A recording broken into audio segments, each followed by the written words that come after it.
this kind of shows you the additional chaos that's happening in an ADHD person's world when they are just trying to live their lives.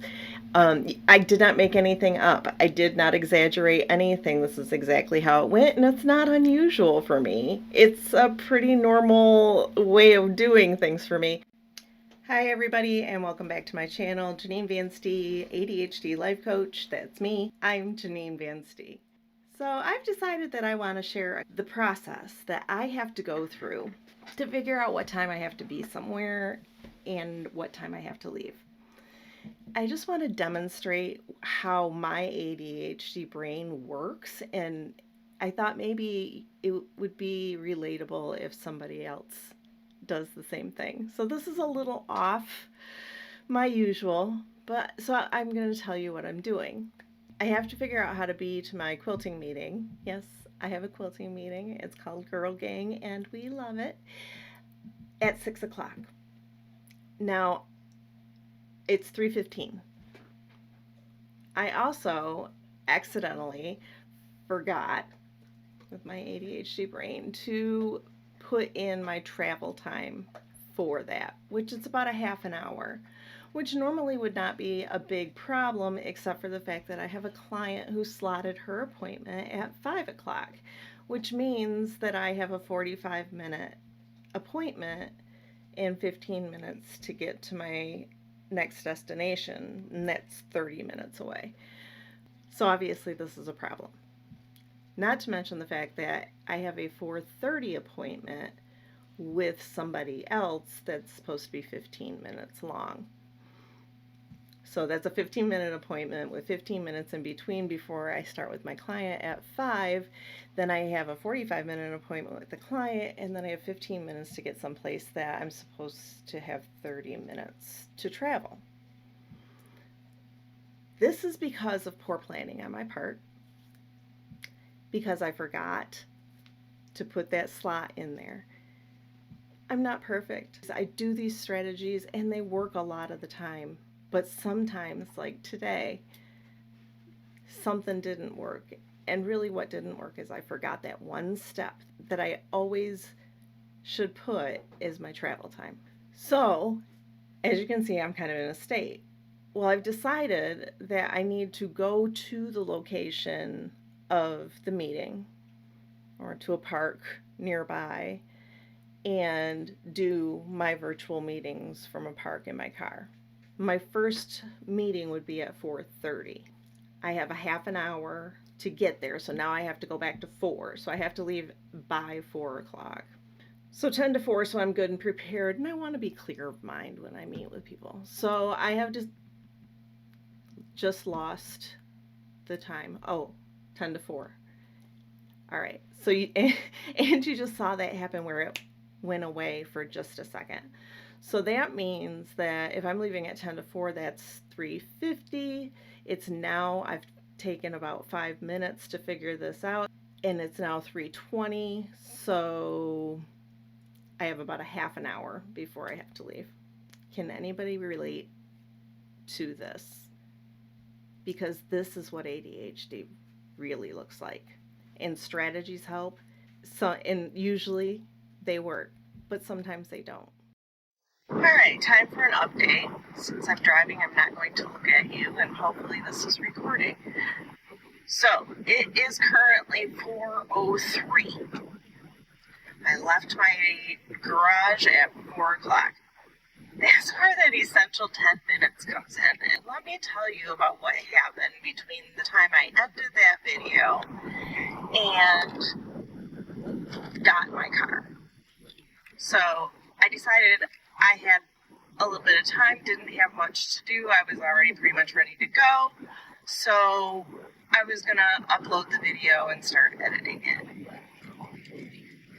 That was a mistake because I oftentimes hyper-focus when I'm editing videos, and suddenly I looked up and saw that it was 10 minutes to 4, which, if you remember correctly, that's when I said I needed to leave because God only knows what happens. Well, it happened before I left.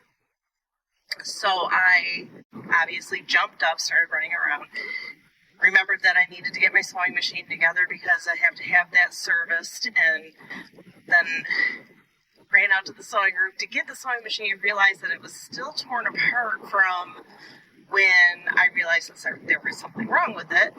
So I had to put it back together, and I felt myself spiraling. And this is where one of the strategies came into use and actually worked. I stopped, and as my friend Jen always says, I used my space. I reflected on what was happening, and I took a step back and said, I'm actually causing myself to not get things done quickly because I'm in a frenzy. I need to calm down.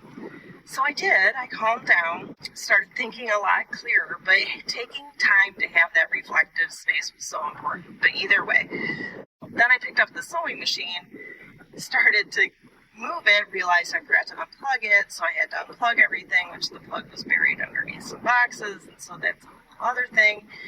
Finally get everything put together, and I'm trying to figure out what I've done with my sewing machine case. Now, any of you who sew understand that these big Janome machines are pretty heavy and pretty big, and I need my case.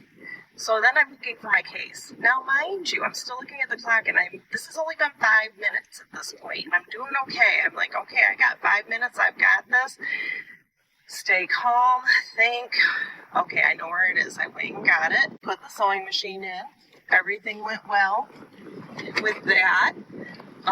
So then I went to the bathroom, and I looked at my toenails, and I realized we just got back from camping, and my toenails are atrocious, and I'm going to wear sandals tonight to my meeting. And so, of course, I had a fleeting thought of doing my toenails right at that moment, with now 3 minutes to 4. Anyway, I did grab all my nail stuff because I thought, well, I have 15 minutes between my first meeting and my second meeting. I might have time to at least remove the nail polish, maybe even put some on since it's SE, fast drying, and works pretty fast.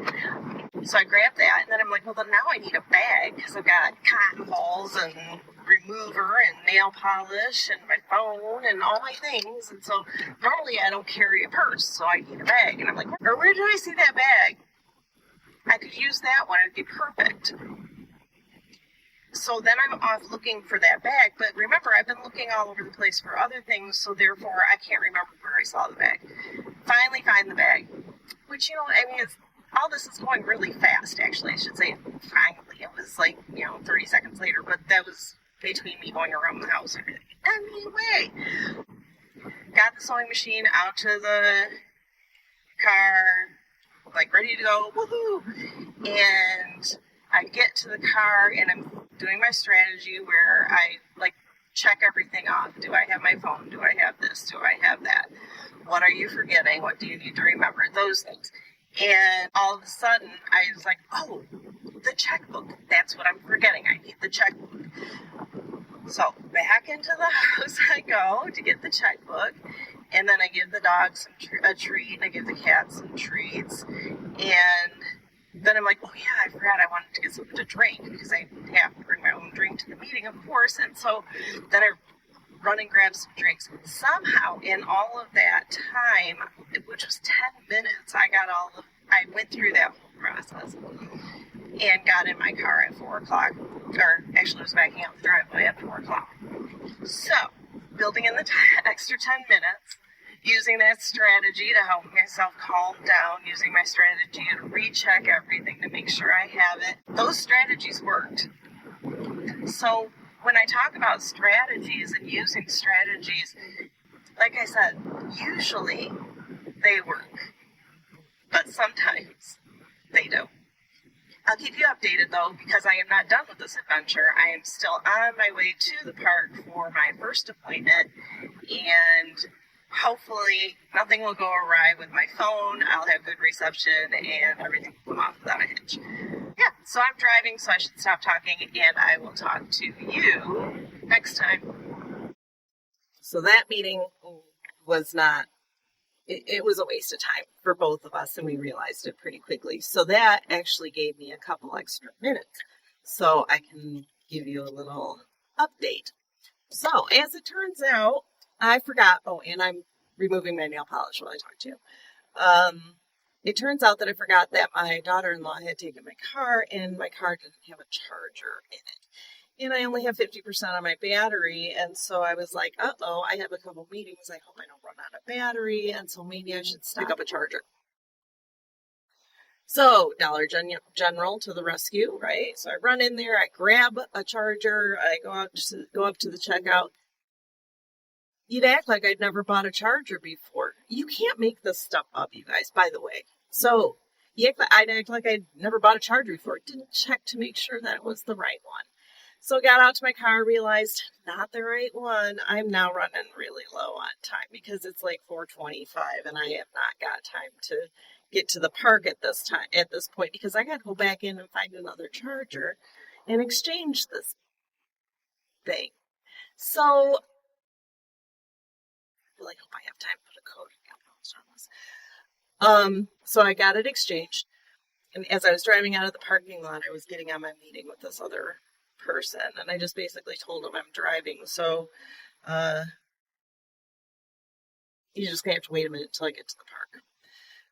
So I got to the park. And yeah, that wasn't productive. It just wasn't good for either of us. So that was fine. That happens sometimes. But now I have extra time so I can tell you what's happening with me. All right. Well, I'll let you know how the rest goes. Okay, next day update. I ended up going to my mom's house after the meeting with my sister and my nephew, sewing. Threads were flying. It was amazingly fun. Anyway, so I didn't get home till late. But I did make it to my meeting on time. I had 5 minutes to spare, and it was a good meeting. And I hope that this demonstrated to you, because this is not an unusual trip for me. This is not an unusual event for me, although it is much less usual than it was a year or so ago before I really started working on these strategies. The strategies worked. I just missed that one step, and that one step totally messed me up. But I worked around it, right? And you kept using my strategies to make sure that I was able to still do what I needed to do.